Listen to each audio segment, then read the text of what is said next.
कैसे समा गई थी मीराबाई श्री कृष्ण की मूर्ति में। मीराबाई का जन्म मारवाड़ के कुठीकी नाम के गांव में 1998 में एक राज परिवार में हुआ था। उनके पिता का नाम रतन सिंह राठौर था, जो मेवाड़ के शासक थे। वह एक वीर योद्धा थे। मीराबाई अपने माता पिता की इकलौती संतान थी। उनके पिता रतन सिंह का अधिक समय युद्ध में व्यतीत होता था। जब मीराबाई छोटी थी तब उनकी माता का निधन हो गया था। उनका लालन पालन उनके दादा राव दूदू जी ने किया था। उनके दादाजी योद्धा होने के साथ साथ भगवान विष्णु के बड़े उपासक व भक्त भाव से ओतप्रोत थे। एक दिन राजमहल के सामने से एक बारात निकली। मीरा तब छोटी थी। दूल्हा बहुत ही आकर्षक वस्त्र पहने हुए था। मीरा ने उसे देखा तो आकर्षित हो गई और अपने दादाजी से कहा, मुझे भी ऐसा एक दूल्हा ला दीजिए, मैं उसके साथ खेलूंगी। मगर बालिका मीरा को दूल्हे के बारे में कुछ पता नहीं था। मीरा के दादाजी ने श्री कृष्ण की एक मूर्ति मीरा को देते हुए कहा, देखो यही तुम्हारा दूल्हा है, इसकी अच्छी से देखभाल करना। अब मीरा को जो चाहिए था वह उसे मिल गया। मीरा ने प्रसन्न होकर उसे स्वीकार कर लिया। वह उस मूर्ति के साथ हमेशा खेलती रहती और उससे ऐसा व्यवहार करती मानो श्री कृष्ण ही उसके पति हो। मीराबाई के दादाजी साधु संतों का बहुत सम्मान करते थे।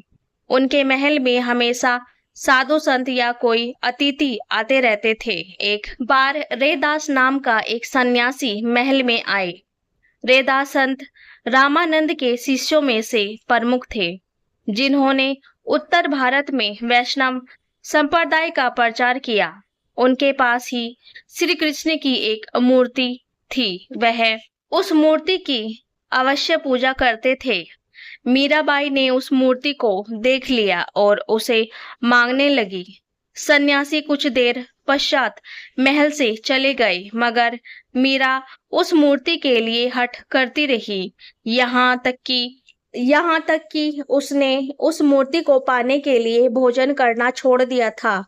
किंतु अगले दिन सुबह रैदास वापिस राजमहल में लौट आए और उन्होंने श्री कृष्ण की मूर्ति मीरा को दे दी। रैदास ने कहा, पिछली रात श्री कृष्ण मेरे सपने में आए और कहने लगे, मेरी परम भक्त मेरे लिए रो रही है, जाओ उसे यह मूर्ति दे दो। यह मेरा कर्तव्य है कि मैं अपने स्वामी की आज्ञा का पालन करूं, इसलिए मैं यह मूर्ति मीरा को देने आया हूं। मीरा एक बहुत बड़ी कृष्ण भक्त है। कुछ विद्वानों का मत है कि यह कहानी केवल कल्पना नहीं अपितु सत्य घटना है। मीरा ने स्वयं अपने गीतों में कहा है, मेरा ध्यान हरि की ओर है और मैं हरि के साथ एक रूप हो गई हूँ। मैं अपना मार्ग स्पष्ट देख रही हूँ। मेरे गुरु रैदास ने मुझे गुरु मंत्र दिया है। हरि नाम ने मेरे हृदय में बहुत गहराई तक अपना स्थान जमा लिया है। मीराबाई अपने दादाजी के देखरेख में पली बड़ी थी। सामान्य शिक्षा के साथ साथ मीरा को संगीत व नृत्य की शिक्षा भी मिली थी। मीराबाई का विवाह सन 1516 में सामाजिक रीति रिवाज के अनुसार बसंत पंचमी के दिन सिसोदिया वंश के प्रसिद्ध राजा राणा सांगा के पुत्र भोजराज के साथ हुआ था।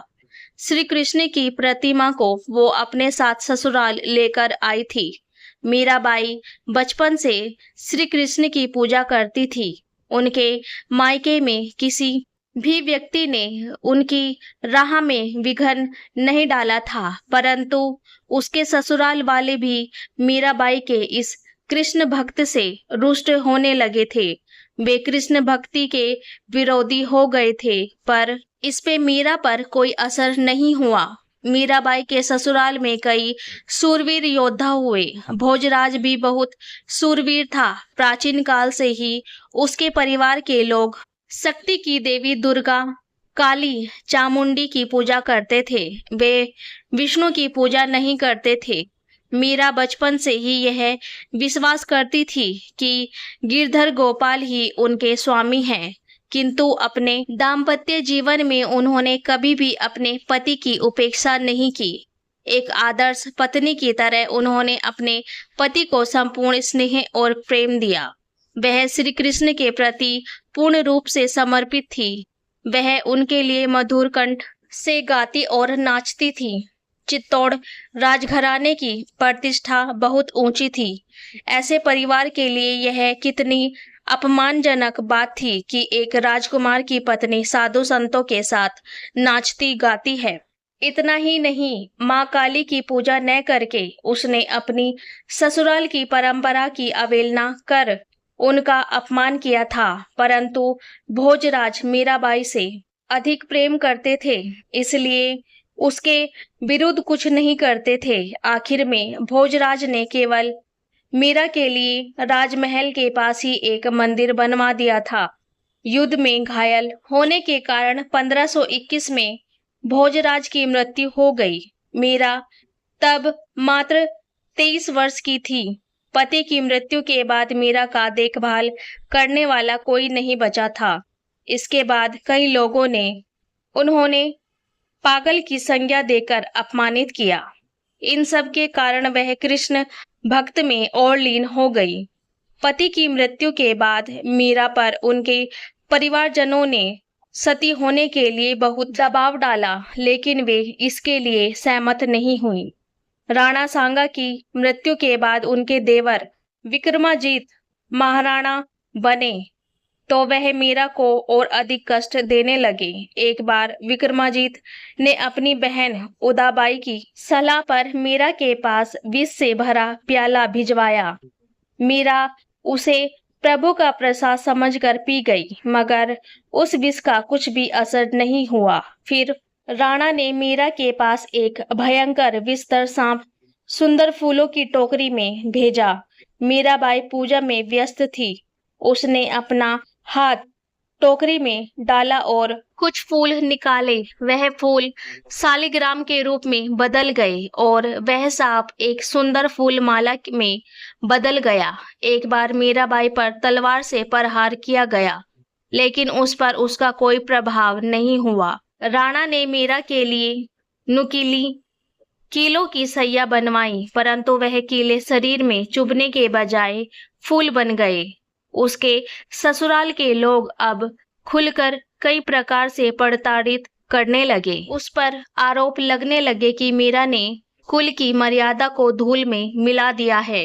किंतु मीराबाई समाज में महान संत और कलयुग की राधा के नाम से जानी जाने लगी। समाज के लोग कहते थे कि उन्हें देखना और चरण स्पर्श करना बड़े सौभाग्य की बात है। वे उसे ईश्वर का स्वरूप मानते थे। राणा ने कभी मीराबाई को प्रत्यक्ष रूप से मारने का साहस नहीं किया। उसे भय था कि स्त्री को मारने से पाप लगता है। जब मीराबाई को मारने में राणा असफल रहे, तब वे मीरा को अपशब्द कहने लगे और कहा, यह नीच महिला स्वयं डूबकर मर क्यों नहीं जाती।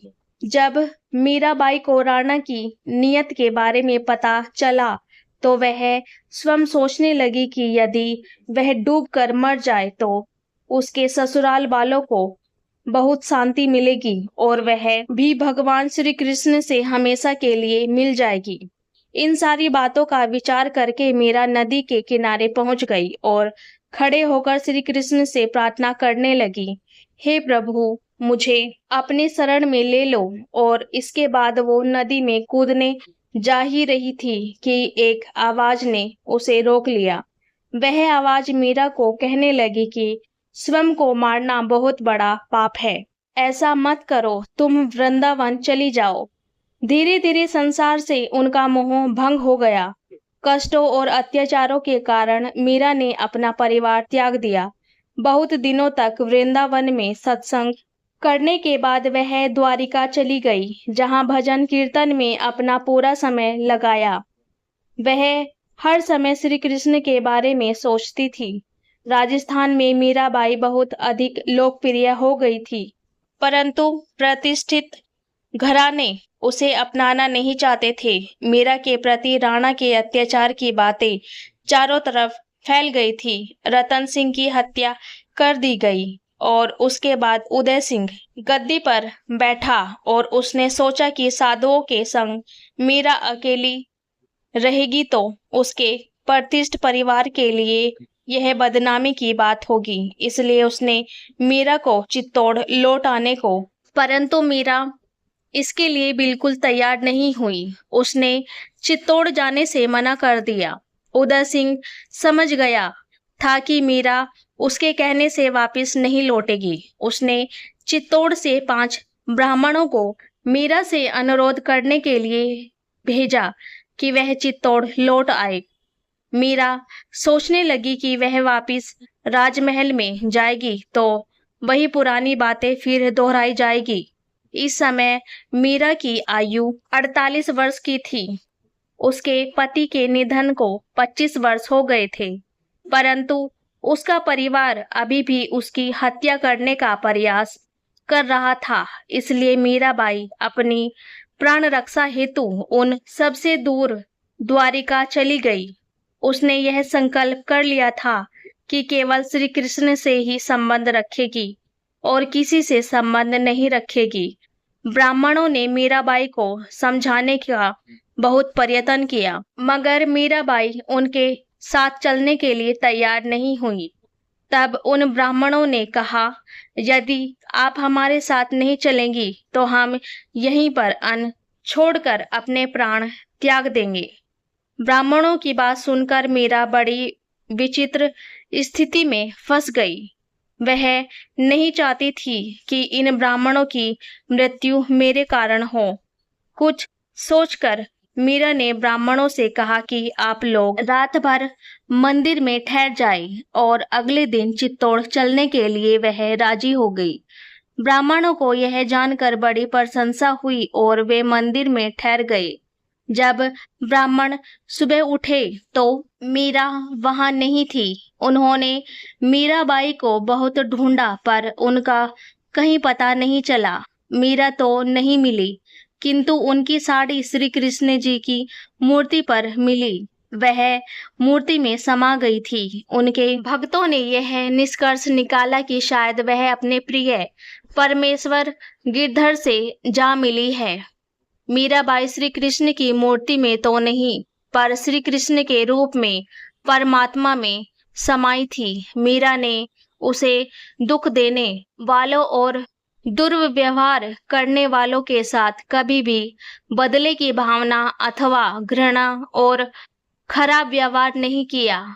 उसके प्राणदायक व करुणा में जीवन चरित्र से ऐसी प्राप्ति होती है कि एक भक्त अपने परिवार के लिए हर प्रकार की कठिनाइयों को शांत रहकर सह सकता है। यदि आपको यह कृष्ण भक्त मीराबाई की कहानी अच्छी लगी हो तो प्लीज इस चैनल को लाइक और सब्सक्राइब कीजिए।